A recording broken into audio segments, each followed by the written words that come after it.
Adrift by Mark Nepo.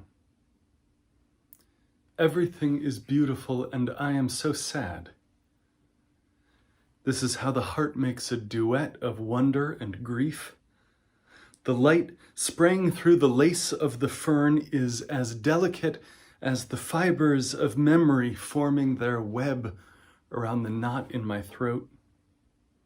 The breeze makes the birds move from branch to branch as this ache makes me look for those I've lost in the next room, in the next song, in the laugh of the next stranger. In the very center, under it all, what we have that no one can take away and all that we've lost face each other. It's there that I'm adrift, feeling punctured by a holiness that exists inside everything. I am so sad, and everything is so beautiful.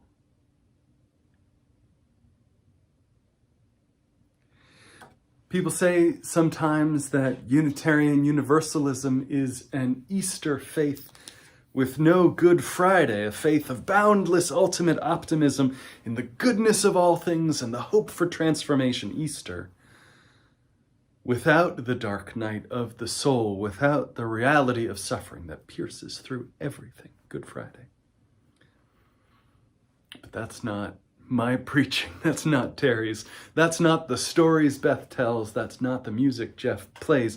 Let me make it plain. We gather to celebrate all of life, the fullness of life, to rejoice and to lament, to raise a lamentation, an old-fashioned word, lamentation, to raise to the sky our witness to the reality of suffering and peel back all the false faces of the world. How can we deny the reality of loss when the floor of our sanctuary rises above a crypt where our beloved dead lie? But lamentation is not despair. Everything is beautiful, and I am so sad, says the poet. I am so sad, and everything is beautiful. Both of those things are true, and I carry those words. I carry that conflict, that dilemma, that contradiction inside. Hearing this week that Andy Greeley was admitted to the hospital with coronavirus, I carry those words with me. Hearing that John and Kate Alfonso's whole family was sick with it. Everything is beautiful, and I am so sad. I carry those words with me this week. Hearing that Finley's brother died. Our hearts make a duet of wonder and of grief, both of them fully simultaneous, unceasing, contradicting, and overflowing of life. We're a people who have been baptized in sorrow, each of us submerged into it, coming back to life, all at once. Both of those things, adrift and finding our way, alone and inseparably united with each other, this duet of meaning that follows its own hidden tempo over which we have little control. The poet Christine Walters Painters writes, "Do not rush to make meaning. When you smile and say what purpose this all serves, you deny grief a room inside you. You turn away from thousands who cross into the great night alone, from mourners who ache to press one last time against the warm flesh of their beloved. You turn away from the wailing that echoes in the empty room. When you proclaim, 'Who caused this?' I say, pause, rest. Rest in the dark silence first. Sit where sense has vanished, control has slipped away. Sit with futures unraveled, where every drink tastes bitter despite our thirst. When you wish to give a name to that which haunts us, you refuse to sit with the woman who walks the hospital hallway, hears the beeping stop again and again. Do not let your handful of light sting the eyes of those who have bathed in darkness.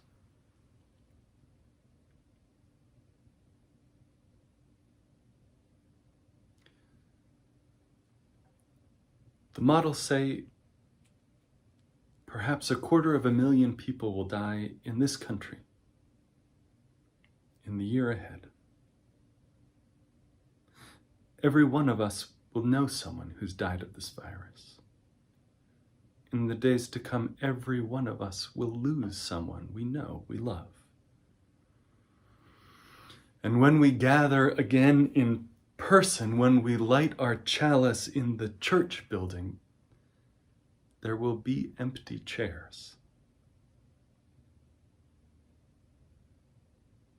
In our own homes these days, weary with work, or weary with kids, or weary with the loneliness of only our own company, we sit uncertain of our own health, uncertain for the people we love. And on some of these days, I feel overwhelmed, I feel numb, and some days I feel despairing, and some days feeling grateful, and sometimes surprised by joy, and I go to bed exhausted every night after doing less than I thought I would get done. And I wake up to a world whose certainties seem less solid every day. Each of us is weathering this in our own way, alone, together.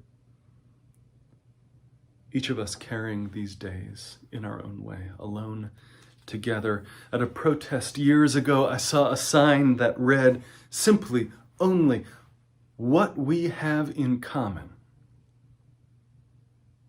is that we are heartbroken. What we have in common is that we are heartbroken. In the Christian tradition, this is a week for heartbreak and for hope, from Palm Sunday through Good Friday and on today to Easter. Now, I don't celebrate these holidays because I believe in the fact of the resurrection. I celebrate today because I believe in the truth of it. The gospel story isn't a historical account to analyze or argue for.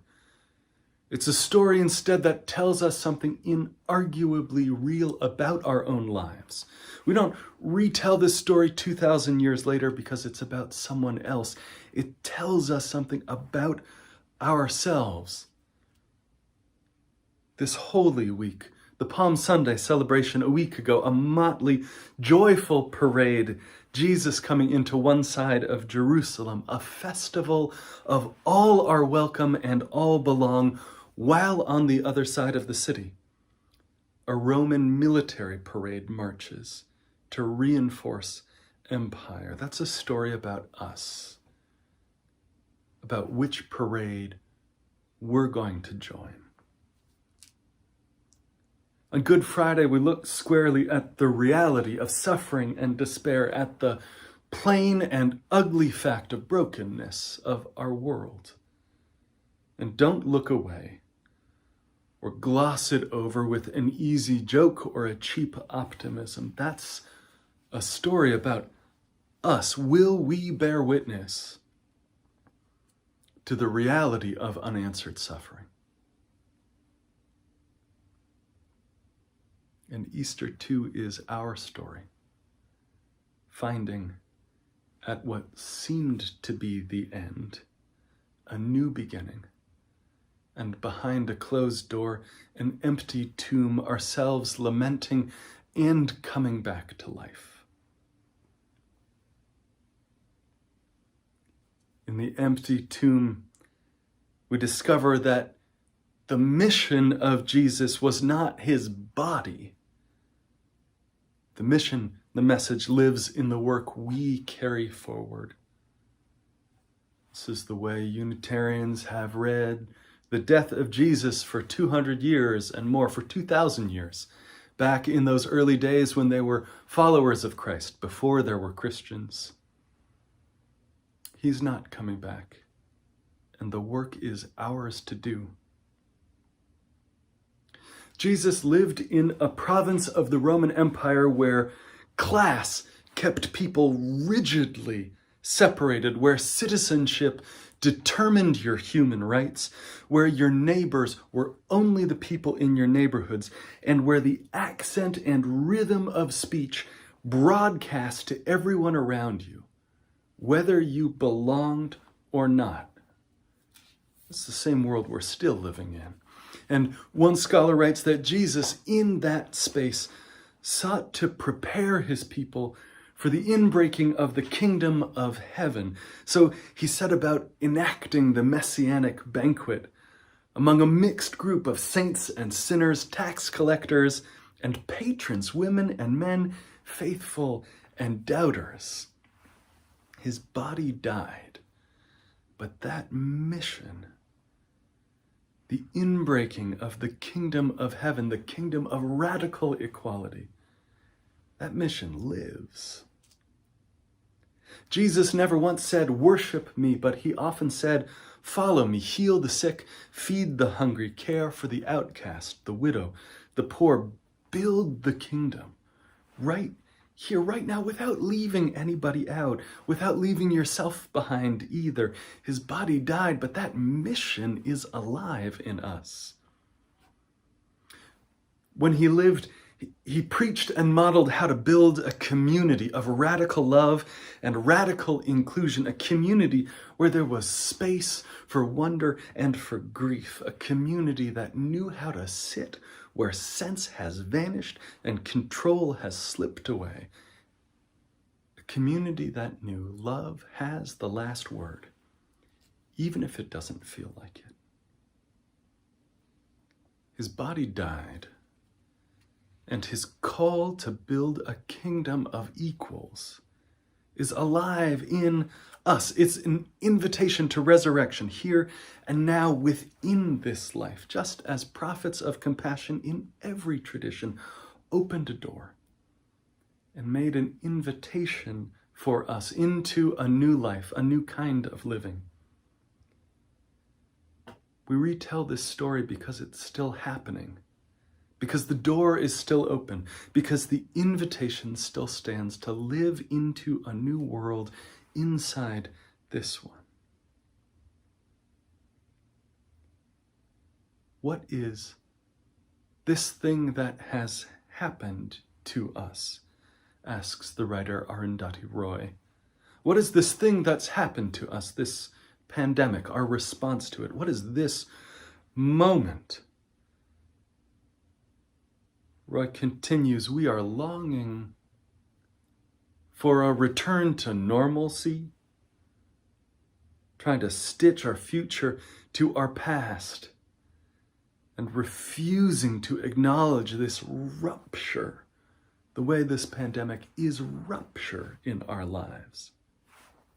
But the rupture exists, and in the midst of this terrible despair, it offers us a chance to rethink the doomsday machine we built for ourselves, this world. Nothing could be worse than a return to normalcy. This pandemic is a portal. It is a gateway between one world and the next, between past and future. We can choose to walk through it, dragging the carcasses of our prejudices and hatred, our avarice, our databanks and dead ideas, our dead rivers and our smoky skies. We can choose to walk through it, dragging those behind us, or we can walk through lightly, with little luggage, ready to imagine another world, and ready to fight for it.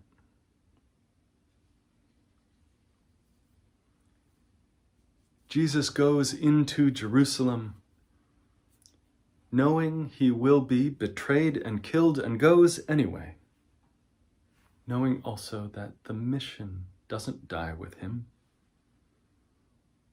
He goes anyway, and when his people gather, there will always be an empty seat, just like there always is for us, too. The people then and now, them and us, joyful and heartbroken, living into an invitation to a whole life that embraces hope and grief, open-eyed and broken-hearted, and deeply in love with this world as it is and as it can become our hope.